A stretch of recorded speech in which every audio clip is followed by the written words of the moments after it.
नमस्कार, मैं हूं मोबिना महक और आप देख रहे हैं डी डिजिटल न्यूज पर इस वक्त की खबर।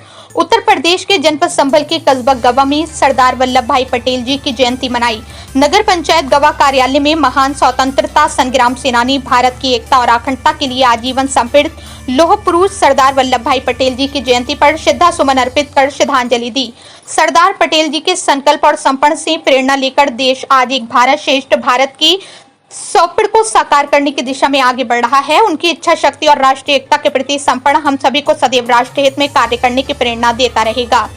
के कुशल नेतृत्व में सरदार वल्लभ भाई पटेल जी के विचारों को आत्मसात करते हुए आज राष्ट्र एकता, अखंडता और सुशासन के मार्ग पर निरंतर अग्रसर है, जिसमें नगर अध्यक्ष सर्वेश दिवाकर, भगवान दास दिवाकर, अधिशासी अधिकारी श्वेतांग सारस्वत, चेतन स्वरूप, पंकज गौतम, कांग्रेस नगर अध्यक्ष एवं संतोष गिरी गोस्वामी, सत्यप्रकाश शर्मा, प्रेम सिंह, झाऊलाल, मुबारक अली, अनुराग अग्रवाल आदि लोग उपस्थित रहे। आइए देखते हैं खबर संवाददाता संतोष गोस्वामी की रिपोर्ट। इसी तरह की हर छोटी बड़ी खबर देखने के लिए हमारे डी डिजिटल न्यूज चैनल को लाइक करें, शेयर करें, सब्सक्राइब करें और बेल आइकन दबाना ना भूलें, ताकि आपको दिन भर की ताजा तरीन खबरें हमारे चैनल के माध्यम से आपको मिलती रहें। जूनागढ़ है या तो इस तरीके की 562 रियासतें आज के भारत में आज अगर हमारे देश में 32 लाख है तो आप समझ लो कि 12 लाख स्क्वायर किलोमीटर जो है क्षेत्रफल है वो रियासतों का राज था जब आज़ाद हुआ था। उसको एकत्र करना था, भारत को भारत के मानचित्र में जोड़ना था और भारत के साथ लाना। तो सारी रियासतें जोड़ने का जो कार्य था वो सरदार वल्लभ भाई पटेल जी ने किया, अपनी कूटनीति से, अपनी राजनीति से। और बहुत बड़े वकील थे गुजरात के और 1875 में और पहले नादियाड़ एक जगह पड़ती है खेड़ा जनपद गुजरात का, वहाँ और पूरा परिवार इनका स्वतंत्रता संग्राम बड़े भाई गांधी जी के परम साथी थे। और इतिहास में अगर जहाँ के अगर बिना किसी लाल लपेट के देखा जाए तो चुनाव होने वाला था, चुना जाना था प्रधानमंत्री पद के लिए, तो अधिकांश वोट जो है सरदार वल्लभ भाई पटेल जी ने मिले। लेकिन गांधी जी की वजह से जो है कथन की वजह से सरदार वल्लभ भाई पटेल जी ने अपना वो वापस ले लिया था। इस तरीके से नामांकन प्रधानमंत्री पंडित जवाहरलाल नेहरू ने प्रधानमंत्री बने तो उनको फिर दूसरा पद दिया गया।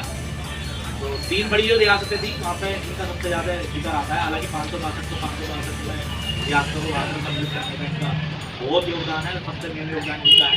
तो एक थी हैदराबाद, तो हैदराबाद में नवाब थे और हैदराबाद की स्थिति ऐसी थी क्योंकि आपको पता है भारत आज़ाद हुआ तो पाकिस्तान ही गलत देश बना मुस्लिम आबादी के साथ। तो हैदराबाद में जो है मुस्लिम आबादी एक तरीके से मुस्लिम राजा आप कह सकते हो वो राज कर रहे थे और हिंदू आबादी थोड़ी थी। तो वहाँ पे समस्या थी, वहाँ के नवाब को सरदार वल्लभ भाई पटेल जी ने समझाना चाहा, लेकिन उन्होंने हिंसा का सहारा लिया। तो फिर जो उस समय भारत की फौज या पुलिस थी उसका सहारा लेकर सरदार वल्लभ भाई पटेल ने ऑपरेशन पोलो चलाया था, हैदराबाद को अपने उसमें शामिल किए।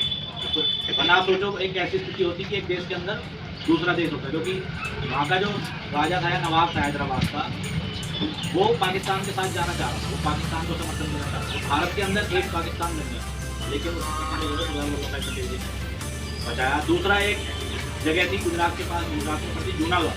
तो जूनागढ़ में क्या था कि वहाँ का नवाब भले ही मुस्लिम था, लेकिन वहाँ की जो पॉपुलेशन थी वो ज़्यादातर हिंदू थी। तो वो तो पॉपुलेशन या जनसंख्या जो है भारत के पक्ष में आना चाह रही थी, लेकिन वो पाकिस्तान के पक्ष में जाना चाह रहा था, तो उसको वहाँ से भागना पड़ा मजबूरन।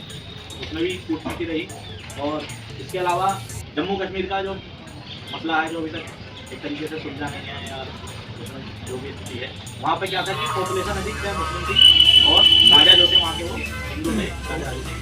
तो इस तरीके से वहाँ विवाद की स्थिति बनी, जो भी विवाद की वजह से उसका भी निस्तारा हो जाता। लेकिन वो जो संयुक्त राष्ट्र है उसको बीच में जो है उसने इंटरप्ट किया, उसने बीच में जो है अपना वो करके उसको बीच मसले को जो है अधूरा छोड़ दिया और अब तक वो अधूरे पड़ा।